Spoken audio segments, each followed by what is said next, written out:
Hello everyone, welcome to all in one mix. मैं खुशी और आज आपके साथ डिस्कस करने वाली हूँ क्लास 10 साइंस का क्वेश्चन पेपर। ये क्वेश्चन पेपर हमारी एक स्टूडेंट पीयूष नेगी ने सेंड किया है टेलीग्राम पे। एग्ज़ाम उसके भी सैटरडे को हुए थे नेक्स्ट वीक। ओके, सो इसमें हमारा फर्स्ट क्वेश्चन देखो, which of the following gases can be use for storage of fresh sample of oil for a long time. Storage के लिए हम ऐसी गैसेस का यूज़ करेंगे जो रिएक्शन ना करती हों, ठीक है, किसी भी सब्सटेंस से। तो वो हमारी कोई इनर्ट गैसेस होंगी। यहाँ पर जो हमारी इनर्ट गैसेस वाले ऑप्शन है वो हमारी हीलियम एंड नाइट्रोजन है। ओके, सो आपको पता होगा कि नाइट्रोजन हमारे एटमॉस्फेयर में 78% है, लेकिन फिर भी हम इजली सांस लेते हैं, वो हमारे ऑक्सीजन के साथ अंदर जाती है बट वो बाहर आ जाती है। यहाँ पर देखो, जो नाइट्रोजन है वो यूज़ करेंगे और हीलियम भी। सेकेंड है हमारा a chemical compound use in glass soap and paper industries. तो वो केमिकल कंपाउंड सिंपल हमारा यही वाशिंग सोडा है।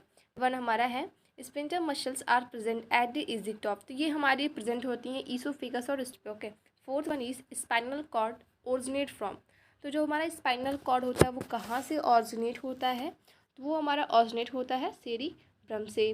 फिर फिफ्थ का क्वेश्चन हमारा है a transparent refraction material which is bounded by two plane reflecting surface. वो हमारी कॉन्वेक्स लेंस होती है। Okay, six one is a bulb is rated 270 volt 0.5 ampere its power is. तो यहाँ पर देखो, हमें पावर बतानी है उसको, तो हमें जैसे पता है P is equal to VI होता है। ओके, यहाँ पे हमें वोल्टेज कितनी गिवन 270 और करंट जितनी है वो 0.5। ओके, इसमें हम लोग यहाँ पर हम इसको मल्टीप्लाई कर देंगे 270 इंटू 0.5। ओके, तो इसको जब हम लोग करेंगे तो हमारा 135 आएगा। Okay, 135 what.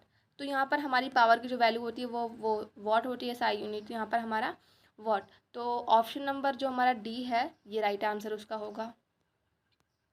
एंड फ्रेंड्स, हमारा नेक्स्ट क्वेश्चन है a system of inter independent food chain represent. तो वो रिप्रेजेंट करता है हमारे एक इकोसिस्टम पे। लाइक ये ग्रास है, ग्रास पे डिपेंड कौन है? कोई काऊ है, तो काऊ पे डिपेंड कौन है? लॉयन। लॉयन जो है वो सबको खाता है, ठीक है। नेक्स्ट हमारा है the maximum resistance which can be made using 4 resistors each of resistance half ohm is. तो 4 रजिस्टर बन रहा है तो वो हमारा 2 ओम होगा। ओके, तो देखो यहाँ पे बोल रहे हैं 4 रजिस्टर है। ओके, तो 4 रजिस्टर मतलब 4 इंटू और हाफ मतलब 0.5 या फिर आप 0.5 बोल सकते हो। इसको इंटू कराओगे तो हमारा 2 ओम आएगा। ओके, हमारा ये हो गया इसका आंसर। एंड क्वेश्चन नंबर 9 में हमें बताना है क्या दो कंपोनेंट बताने हैं इकोसिस्टम के। तो वो हमारे कौन से होते हैं? बॉयटिक और एबॉयटिक होते हैं। फिर यहाँ पर हमें कौन से स्टेज को काजेज होते हैं रिफ्लेक्शन ऑफ लाइट को बताना है। नर्व इम्पल्स को क्या होता है, नर्व इम्पल्स क्या होता है उसको डिफाइन करना है। फिर एक्सक्रीशन क्या होता है वो। 13 क्वेश्चन देखो हमारा असर्शन एंड रीजन है। इसमें फर्स्ट तो इसमें देखो बर्निंग ऑफ नेचुरल गैसेज है इन इंडोथर्मिक रिएक्शन। ओके, यहाँ पर देखो जो बर्निंग ऑफ नेचुरल गैस होता है वो हमारा एक्सोथर्मिक रिएक्शन होता है, नॉट इंडोथर्मिक। तो यहाँ पे हमारा असर्शन रॉन्ग है। और methane gas combine with oxygen to produce carbon dioxide with water and water, ये सही है। हमारा जो 13 है, 13 का डी सही है यहाँ पर। मतलब यहाँ पर हमारा असर्शन जो है वो फॉल्स है और जो हमारा रीज़न है वो ट्रू है। यहाँ पर हमारा डी सही है किसमें? 13 में। तो ऐसे ही आपको 14, 15, 16 को सॉल्व करना है, काफ़ी ईजी है। एंड फिर ऐसे हम लोग यहाँ पर काफ़ी इतने सारे क्वेश्चन आंसर है। थोड़ा इजी क्वेश्चन पेपर है, कोई डिफरेंस नहीं है। हमें बोल्ट मीटर और अमीटर में डिफरेंस पता होना चाहिए। हमें स्केलर क्वांटिटी वेक्टर क्वांटिटी में डिफरेंस पता होना चाहिए। वेलोसिटी एंड डिस्प्लेसमेंट वो तो क्लास 9 का है। देखो यहाँ पर अगर आपके एंड फ्रेंड अगर आपके एग्जाम में ये हमारे आई वाले चैप्टर आ रहे हैं तो आपको मायोपिया, हाइपर मेट्रोपिया और ये सभी आपको प्रिपेयर होने चाहिए। सिलारी मसल्स हमारी ह्यूमन आई में, आई का स्ट्रक्चर। ओके, क्वेश्चन नंबर 25 तो काफ़ी इंपॉर्टेंट है, ये काफ़ी फेमस क्वेश्चन है, ठीक है। कोई मेटल है ग्रीन कलर, तो ग्रीन कलर सिंपल सी बात है वो हमारा कॉपर होगा। कॉपर की थाली जो होती है उसको बोलते हैं परात को, बड़ी थाली को। तो वो भी देखो वहाँ पर आप देखोगे कहीं कहीं पर देखो ग्रीन कलर के स्पॉट दिखते हैं। तो वो जो हमारा कॉपर होता है ना वो एयर से रिएक्ट करके वो ग्रीन कलर के स्पॉट दिखाई देते हैं। तो इसमें हमें बताना है फर्स्ट में कि वो मेटल कौन सा है। तो मेटल हमारा एक्स जो है वो कॉपर है। और कौन सा प्रोसेस हो रहा है? तो हमारा जो प्रोसेस हो रहा है वो क्रोजन हो रहा है। बी है name and right chemical formula of the green coating form on. तो यहाँ पे देखो जो हमारा बन रहा है प्रोडक्ट वो हमारा है कॉपर कार्बोनेट। तो यहाँ पर आपको कॉपर कार्बोनेट का फॉर्मूला लिखना है। एंड सेकेंड है कि हमें दो मेथड लिखने जिससे हम प्रिवेंट कर सकें। तो पहला कि हम सब उसके ऊपर किसी चीज़ की कोटिंग कर दे, किसी मेटल की, लाइक टिन की, ओके, और फिर या फिर हम लोग उसके साथ अदर मेटल्स को मिक्स करके बर्तन बनाएं, जैसे कि हम एलॉय बोलते हैं, कॉपर और जिंक का मिक्सर नहीं होता है, तो वो हमारा। फिर 26 में हमें एंगल ऑफ डेविएशन डिफाइन करना है। तो यहाँ पे प्रिज्म वाले चैप्टर जो है हमारे इसमें, तो इसमें ये क्वेश्चन इंपॉर्टेंट है हमारा।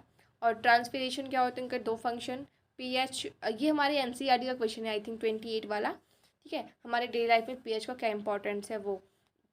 29 में हमें डिफाइन करना है फोकल लेंथ क्या होता है, प्रिंसिपल फोकस क्या होता है, वन डायोप्टर क्या होता है।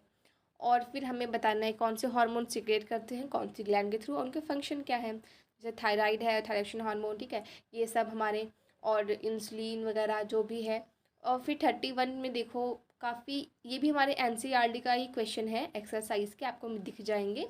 तो काफ़ी इजी है। आप लोग सबसे पहले एनसीईआरटी को कंप्लीट अच्छे से रिवाइज करिए, पढ़िए, रेफरेंस बुक को फॉलो कीजिए, लाइक जो एस चांद वगैरह होती है उनको, ठीक है। एंड 13 क्वेश्चन में देखो सेम वही हमारा गेन आ गया है कि हमें आइडेंटिफाई करना है, टेस्टिंग ऑफ आयरन के केमिकल फार्मूला वगैरह लिखने हैं इसमें। 35 देखो ये भी हमारे बुक का ही क्वेश्चन है, इसको लोग न्यूमेरिकल बोलते हैं। तो ये काफ़ी इंपॉर्टेंट है, लाइक एक पेज में ये सॉल्व हो जाता है।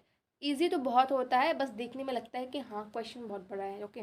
37 देखो हमारी केस स्टडी वाली क्वेश्चन है, पैसेज के बेसिस पे हमें आंसर बताना है। एंड फ्रेंड ये है ना, ये काफ़ी इंपॉर्टेंट है। इवन मेरी क्लास 10th में भी आया था कि हमें स्ट्रक्चर आया था ब्रेन का बनाने को और एक्सक्रीटरी सिस्टम का, तो हमें वो बनाया था, फिर 5 मार्क्स का आया था। लेकिन इनको यहाँ पर भी ये आपके हाफ ईयरली में भी पूछा गया है, इवन आपके प्री बोर्ड में पूछा जाएगा। सो ये काफ़ी इंपॉर्टेंट हो जाता है, इसको अच्छे से पढ़ाई करिएगा आप लोग। क्वेश्चन पेपर इजी है, आप अच्छे रिवाइज कर लो तो आप 80 out of 80 marks easily score कर सकते हो। एंड जो डायग्राम हमारे कुछ इंपॉर्टेंट है, लाइक आई वाले डायग्राम, ठीक है, और जो हमारे लेंस वाले होते हैं, मिरर फार्मूला, लेंस फार्मूला, वो, और एक्सक्रीटरी सिस्टम का ये, ठीक है, और हमारे ब्रेन का कुछ स्ट्रक्चर, हल्ट का फंक्शन, हल्ट के ऐसे डब्बे वाले स्ट्रक्चर जो होते हैं वो, तो ये कुछ स्ट्रक्चर काफ़ी इंपॉर्टेंट हो जाते हैं हमारे साइंस एग्ज़ाम क्लास 10th के लिए। तो एक पर्टिकुलर मैं वीडियो लेकर आती हूँ कि क्लास 10th के लिए कौन कौन से स्ट्रक्चर और डायग्राम इंपॉर्टेंट है। तो इसके लिए हमारे चैनल को सब्सक्राइब करिए और इसको शेयर करिए। मिलते हैं नेक्स्ट वीडियो में, till then bye, Radhe Radhe.